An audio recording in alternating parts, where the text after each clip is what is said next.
The first red flag was the note duct taped to my mailbox. In all caps, written in faded pink ink probably from a glitter pen, it said, "Welcome to the community.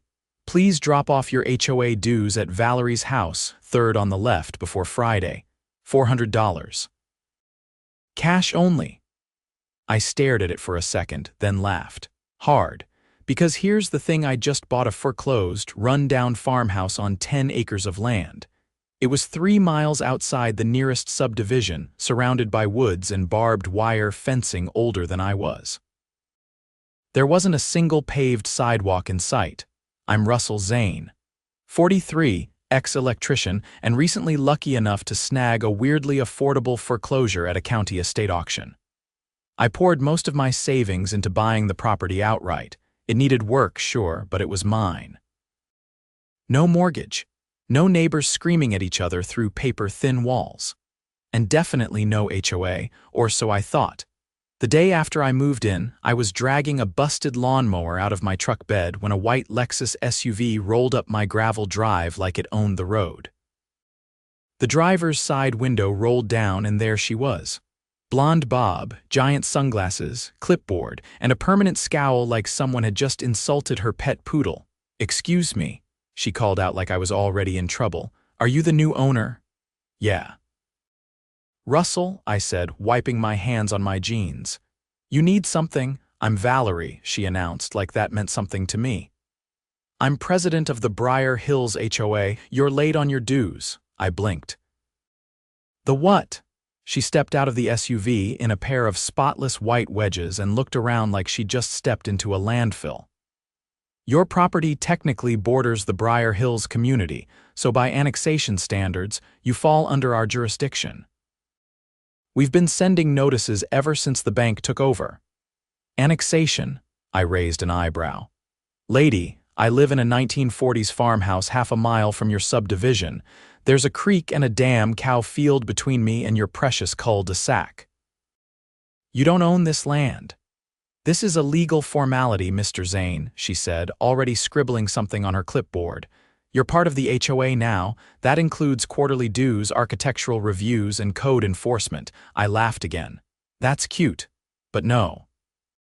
This land's never been part of any HOA. I checked the county records before I bought it." She paused for a beat. "The records haven't been updated since the annexation petition was filed. We're still waiting on confirmation." "Then come back when you've got confirmation," I said. "Until then, take your clipboard and go bother someone who actually signed up for this nonsense." Her face twitched, but she didn't argue. Just turned, got back in her Lexus, and drove off with a squeal of tires and a cloud of dust. I figured that was the end of it. I was wrong. Over the next week, I got 3 more friendly reminders nailed to my fence post. Then came the fake fines, one for unapproved exterior paint. My garage was just old wood. Another for unacceptable lawn length. It was 6 inches max. And one for unauthorized livestock, even though the only animal on my land was a stray cat that refused to leave.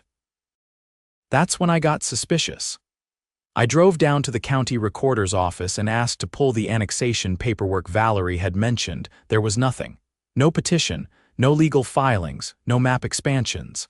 Nothing. Briar Hills HOA had never owned, annexed, or even legally touched my land. They were bluffing, and I had just decided I wasn't going to let it slide. The next morning, I was halfway through tearing out the busted porch steps when a tow truck rolled up and stopped at the edge of my gravel drive. The driver didn't get out. Just sat there with the engine idling, looking at my truck like it owed him money. I dropped my hammer and walked over. "You lost?" I asked. He leaned out the window, holding up a clipboard. "Got an order to tow a gray F-150 for delinquent HOA fees. Says here it's unauthorized to be parked on HOA property." I gestured to the dirt road behind him. "You see any HOA signs? This is private land. You're about a mile outside your jurisdiction." He squinted at his paper. "Address says Lot 74, Briar Hills." "Yeah, that's not me," I said. "You're looking at County Parcel 32, different boundary, different zoning, different everything." He looked uncomfortable, like he knew something was off. They said it was part of a new annexation. Then they lied, I said flatly. And you try to take my truck, I'll have you charged with attempted theft. That did it. He muttered something under his breath, threw the clipboard on the dash, and reversed out the drive without another word. I didn't go back to the porch. Instead, I headed straight for the county zoning office. The clerk, a wiry guy with a voice like gravel and a badge that said Todd, pulled up my parcel file and spun the monitor so I could see. Your boundary's been unchanged since 1978, he said. No petitions, no overlays, no conditional use permits. You're not zoned for residential HOA management. Then how the hell are they telling tow companies I'm on their land? He clicked a few more times, then frowned. That isn't in our records, but if someone forged a plat map and submitted it to a vendor, it wouldn't go through here.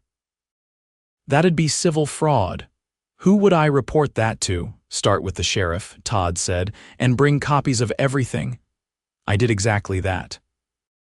By sundown, I had a folder an inch thick property line maps, ownership history, tax documents, and a notarized statement from the county itself confirming that Briar Hills had no legal claim to my land. The deputy I spoke to, a tired-looking woman named Reyes, flipped through my folder with rising eyebrows.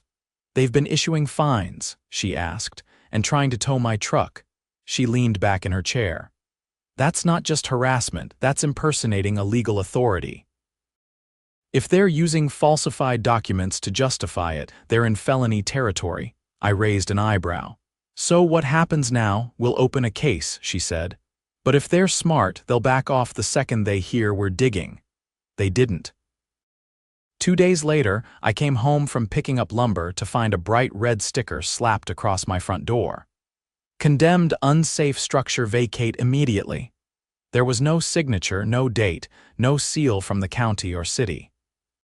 Just another glitter pen note taped below it. Per HOA Code 18.9, all dwellings in severe disrepair are subject to code enforcement. Non-compliance will result in municipal penalties. I didn't even bother pulling it down. I drove straight to the building inspector's office. The actual inspector, a stocky guy named Harris, looked at me like I'd walked in speaking another language when I showed him the sticker. We don't use those, he said. Our condemnations are printed, signed, and registered through the county clerk.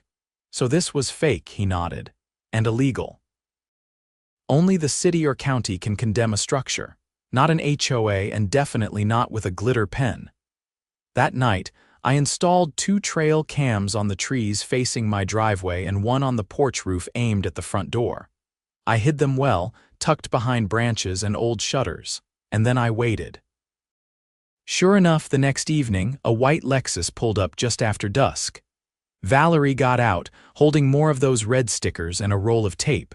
She looked around, then approached my front door. I watched her from the shadows of the barn.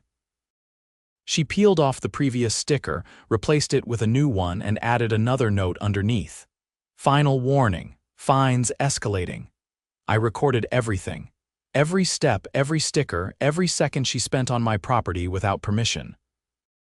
The next morning, I brought the footage to Deputy Reyes. She watched the video in silence, then let out a low whistle.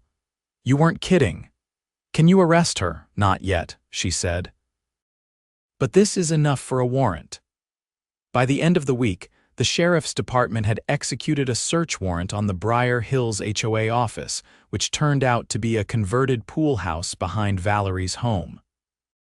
Inside, they found files filled with doctored maps, fake fine notices printed to look official, and a spreadsheet tracking revenue from over a dozen properties that, like mine, weren't actually in the HOA. Turns out, I wasn't the only one. A retired couple who lived near the old mill had paid over $2,000 in fines after being threatened with legal action. A disabled vet down the road had been told he'd lose his VA assistance if he didn't comply with HOA mandates. All lies. All backed by forged documents. The county prosecutor opened a case within days.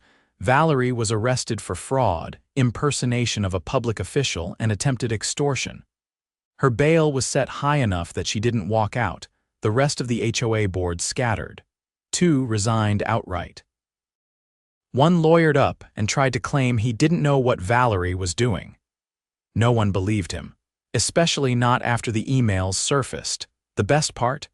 The county ruled that any funds collected through fraudulent means had to be refunded in full plus damages. The HOA's bank account was frozen, and their legal counsel withdrew representation the moment the criminal charges hit. As for me, I got a formal apology from the sheriff's office and a letter from the county commissioner thanking me for bringing this matter into the light. But the real victory came later.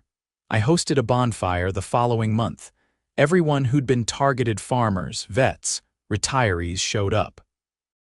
We burned every fake fine, sticker, and letter we'd kept. Someone brought marshmallows, someone else brought a guitar, and as the fire crackled and the stars came out, we made a promise. No more getting steamrolled by people with clipboards and a god complex. Not out here. Not again. Because when you mess with folks who know how to wire a barn, fix a fence, and call a bluff, you'd better be ready for the whole house of cards to come down. 2 weeks after the bonfire, I was on my roof repairing a cracked vent pipe when a county vehicle pulled up beside my barn. A tall man in a brown blazer stepped out, holding a leather portfolio and scanning the property like he was trying to memorize every square inch. He didn't look like law enforcement, more like someone who'd spent the last 10 years in a courtroom or a government building. I climbed down the ladder, wiping my hands on a rag as he approached. "You Russell Zane?" he asked. "Depends. You bringing more glitter stickers or something official?" He didn't laugh, just pulled a badge from his jacket. "Jason Halbrook, State Attorney General's office. Fraud and Public Trust Division." That got my attention. "We're expanding the investigation," he said. "Your situation opened up a bigger can of worms than anyone expected." I led him to the porch and offered a seat, which he declined. He opened his portfolio and took out a set of documents, real ones, with seals, stamps, and itemized attachments. Preliminary audit shows the Briar Hills HOA collected over $300,000 in unauthorized fines and dues over the last 8 years, he said. About 20% of that came from non-members, people like you. My stomach turned. How many others? 17 confirmed, but we suspect the real number's higher. A few of them are elderly, one's blind. They were sending someone door to door with fake municipal notices, claiming code violations and emergency fees. I leaned against the porch railing. "You're telling me this went on for almost a decade and nobody caught it?" "HOAs usually operate in a legal gray zone," Halbrook said. "They're private entities, and unless someone files a complaint with solid evidence, they're rarely audited. Most people just pay to avoid hassle." "Well," I said, "they messed with the wrong guy this time. That's why I'm here. We need your help with the civil racketeering case." I blinked. "Racketeering?" Halbrook nodded. "They created a fraudulent enterprise to extract money under the false pretense of legal authority. That falls under RICO statutes." I'd seen enough movies to know RICO wasn't just for mobsters anymore. This was serious. Over the next few days, I worked with a state investigator named Leanne.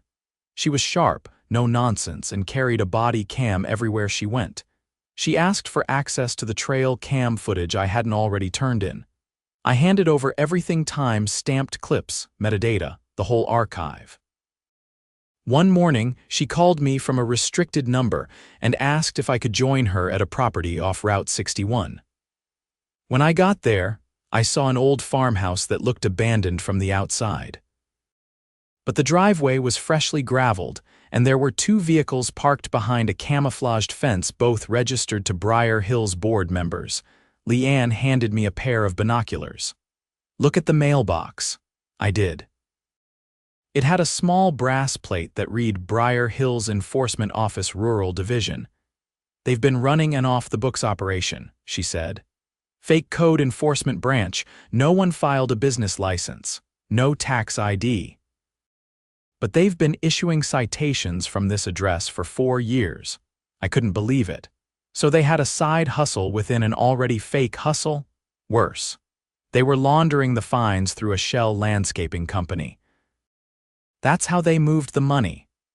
By the time the state issued arrest warrants for 3 additional board members, the media had latched onto the story. A local news van showed up at my gate one morning. I told the reporter I wasn't interested in interviews, but he left a card anyway. That night, I got a call from a woman named Trish. She introduced herself as a former Briar Hills resident who'd been on their board briefly before resigning. I didn't know what Valerie was really doing, she said, but I knew something felt off. How'd you get my number? I asked. I saw the story. I know you're the one who started unraveling this. She told me she'd kept a backup of the HOA's meeting minutes from the year she served. I asked why. Because Valerie deleted the official ones from the archives. She did it after a vote she didn't like. What was the vote about? Trish hesitated. Whether to disclose the annexation attempt to the broader community. She said it would complicate revenue projections. I met her the next day in a library parking lot. She handed me a thumb drive, her hands shaking. "You're doing the right thing," she said. The flash drive contained audio recordings, internal financial notes, and scanned emails. One stood out immediately. Valerie had emailed a real estate developer offering to secure access to adjacent properties, using HOA authority in exchange for a payout once the land was flipped. My land. So that was the goal all along. Not dues. Not compliance.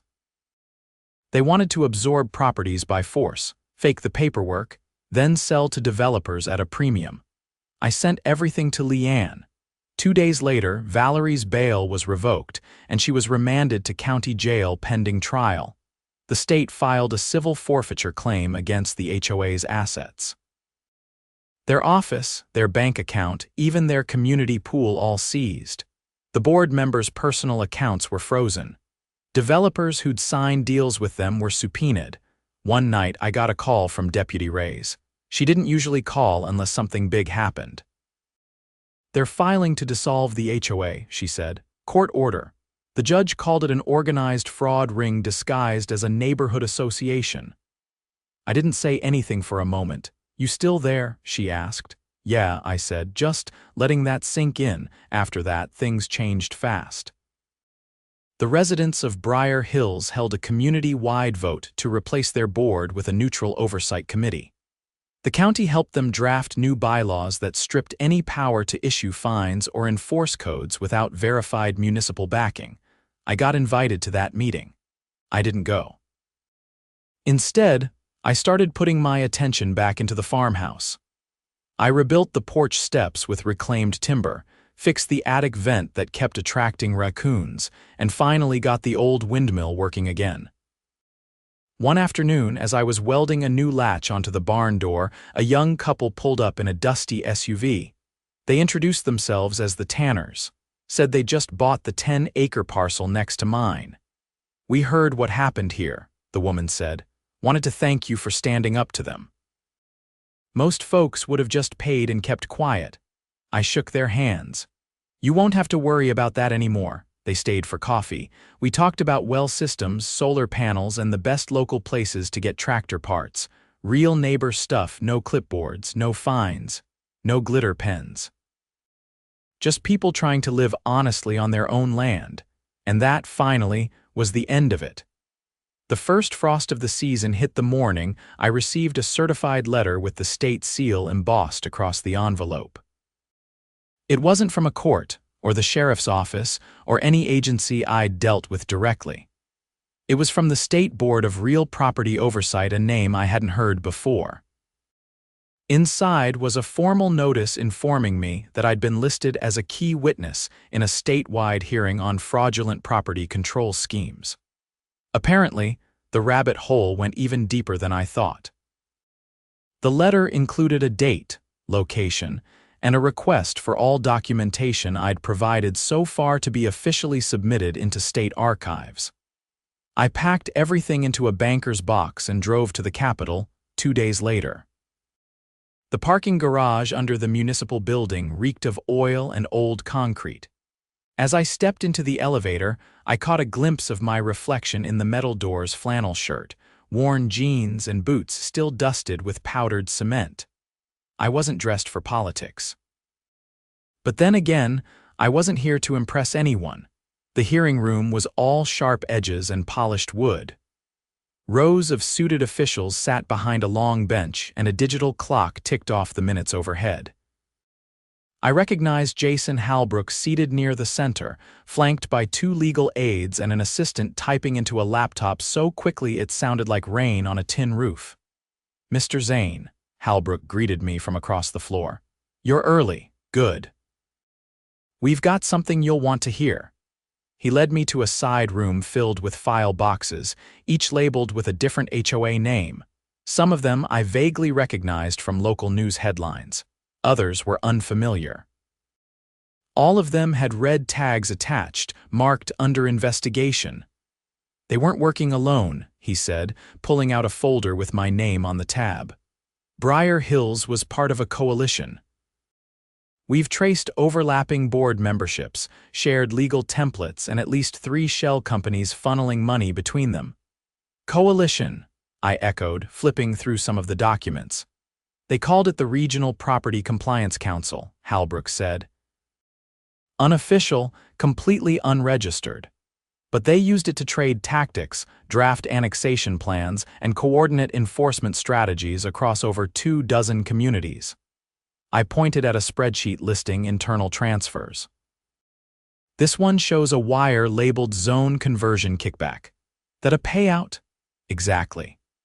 They'd fabricate environmental or zoning reports to make properties look non-compliant, then use that as leverage to either extract fines or force sales at reduced value. The developer waiting on the other end would buy cheap and flip for triple. And nobody caught this until now. The system was built to avoid scrutiny," he said. "They kept it just under the threshold, small amounts, scattered complaints, nothing centralized. Until your case gave us the thread to pull." I spent the next hour giving sworn testimony before a panel of auditors and legal reps. Halbrook asked about the fake condemnation notices, the trail cam footage, even the red stickers. I answered everything, careful to stick to facts. When I finished, one of the panel members, a woman with silver hair and a voice like granite, leaned forward. "Mr. Zane, did Valerie or her board ever offer to buy your land?" I paused. "Not directly. But I saw emails where she told a developer she could secure it if given time." The woman nodded slowly. "We suspected as much. That's consistent with the other cases. They thanked me and released me by noon." Halbrook walked me back to the lobby. "There's going to be a full audit across every county they operated in," he said. "And the AG is preparing a statewide injunction against all known board members involved. Valerie's facing federal charges now: wire fraud, conspiracy, and racketeering. She'll do time, almost certainly. And restitution's part of the deal." I drove home in silence, the radio off, the box of documents riding shotgun. The interstate blurred into a long gray ribbon under the cold sky. For the first time in months, I felt something close to resolution. Back at the farmhouse, the wind had kicked up. A few leaves scraped across the porch as I unloaded the truck. I stored the documents in the attic, sealed in plastic and labeled, just in case. Then I got back to work. The next few weeks were quiet. A steady routine: repair by day, rest by night, no strange vehicles on the drive. No glitter pen notes. Just the sound of field crickets and the occasional hawk circling over the trees. In late November, I received a check in the mail. It came from a court-appointed escrow account, one of several restitution funds set up by the state. It wasn't a fortune, but it was more than I'd expected. Enough to replace the cracked septic tank lid I'd been ignoring and finally run a proper buried conduit to the barn. I didn't cash it immediately. Instead, I walked the property. Every foot of barbed wire, every fence post, every patch of overgrown grass was mine. Not in theory, not just on paper. Mine in the way that mattered. A few days later, I got a call on my landline. It was Leanne. "We're closing the case," she said. "Final charges are filed and most of the fraudulent assets have been seized. The courts ordered dissolution of all the fake enforcement branches. And the coalition, dismantled, every linked account frozen pending civil trials. Valerie pled out to avoid a longer sentence, but she's still looking at over 10 years. I asked her one last question. What happens to the HOAs that weren't involved? They'll be audited. Some will be cleared, others, we'll see, but none of them will operate unchecked again. That door's closed. That night, I lit a fire in the old stone pit behind the house. The Tanners came by with a thermos of cider and a bag of leftover firewood. A few other neighbors wandered over, word having spread about the end of it all. We didn't talk about the HOA, we didn't need to. We talked about the coming winter and the price of feed and whether the local diner would stay open through the holidays. Real things. Human things. As the fire crackled lower and the stars pressed in overhead, I looked around at the people gathered, some in jackets too thin for the cold, others wrapped in wool blankets, all of them standing on land that belonged to them, not to anyone else. And I knew, deep down, that this place had finally shaken off the last of the rot. There would be no more fake fines, no more forged maps, no more neighbors turned into targets for someone else's profit. We'd built something better, not with lawsuits or revenge, but with truth, grit, and a refusal to be pushed around. And that was enough.